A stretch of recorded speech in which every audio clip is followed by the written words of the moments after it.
Caroline Pradier, j'ai 26 ans et je suis française.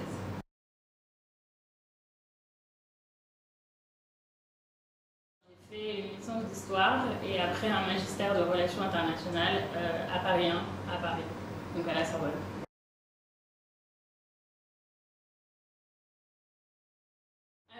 Mon travail, c'est de soutenir le travail de la coordinatrice de programme sur les activités qu'elle fait en Afrique de l'Ouest francophone. Donc pour l'instant, c'est surtout le Mali et le Sénégal. En fait, je fais des recherches sur la réforme du secteur de la sécurité et les questions de genre pour ces pays-là.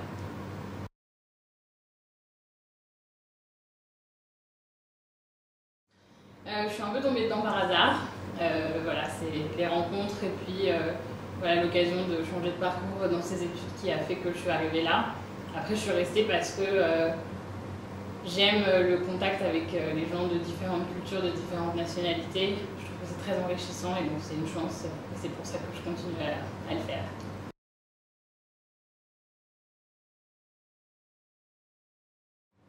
Déjà, il faut parler anglais. Ça, c'est primordial.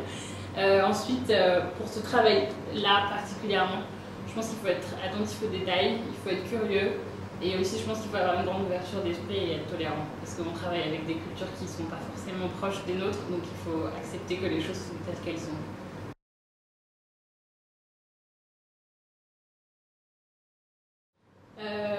Le côté positif pour moi, c'est que j'ai la chance de quotidiennement apprendre de nouvelles choses. Et ça, je pense qu'avoir la chance de pouvoir apprendre en travaillant, même après avoir terminé ses études, c'est quelque chose de très important.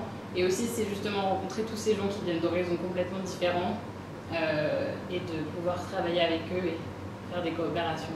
Voilà. C'est pas avec des CAF, malheureusement, mais pendant un stage, pendant mes études, j'ai eu l'occasion de travailler pour le programme des Nations Unies pour le développement au Niger, dans le programme de désarmement.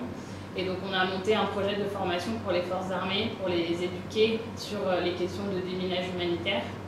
Et donc c'était très enrichissant parce que c'est pas tous les jours qu'on a l'occasion de travailler avec des forces armées, surtout en tant que civil et en tant que stagiaire dans un pays étranger. Donc c'était vraiment une belle expérience de travailler avec des gens sur le terrain.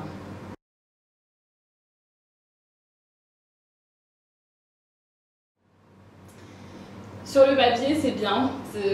Des fonctionnaires internationaux, des étudiants étrangers, d'entendre des langues différentes dans la rue, d'entendre parler anglais dans la rue, etc. C'est joli. Après, je pense que malgré tout, ça reste une utopie, parce que ce sont deux mondes qui se côtoient sans jamais se rencontrer.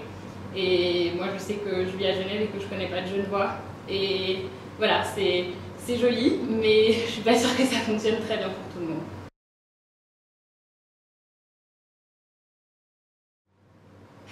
Quand on est jeune, c'est difficile, mais il faut avoir un projet, il faut avoir un but, il faut savoir où on veut aller. Parfois, on va souvent le perdre de vue, mais il faut quand même essayer de le garder quelque part dans sa tête et se dire que quelles que soient les difficultés, il faut toujours persévérer parce que moi je pense qu'on arrive à tout si on y croit vraiment. Après, quand on est jeune, je pense que si on veut s'enrichir personnellement, bon, déjà il faut apprendre l'anglais. Ça, c'est vraiment quelque chose qui est primordial aujourd'hui. Apprendre des langues étrangères parce que ça ouvre l'esprit. N'ayez pas peur de voyager, n'ayez pas peur d'aller faire du volontariat à l'étranger pour rencontrer des gens.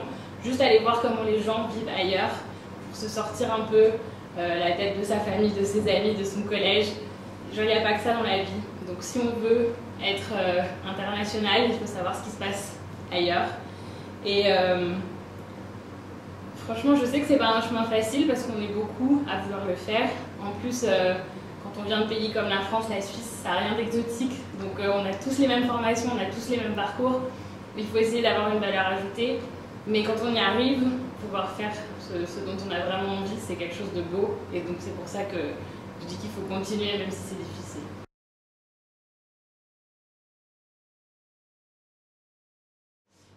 En fait, je l'ai trouvé parce que j'avais fait un stage précédemment au Niger aussi pour le consulat de France.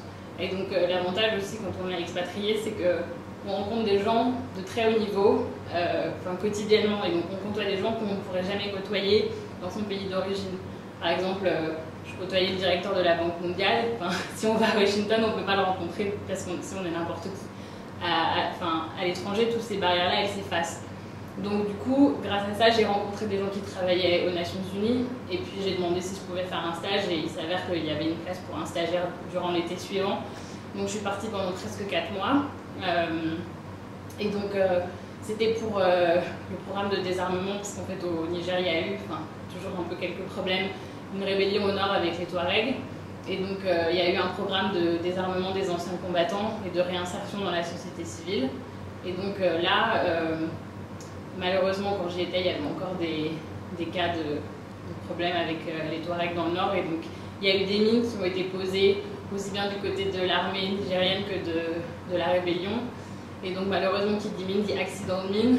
Donc il faut pouvoir récolter des données sur les accidents, que ce soit des gens qui ont été blessés, tués, ou bien juste des véhicules ou des animaux qui en ont souffert. Et donc voilà, c'était le travail en lui-même, c'était de former les forces, des éléments des forces armées à savoir remplir les questionnaires, pouvoir ensuite avoir des données pour pouvoir mettre en place après un vrai programme de déménagement.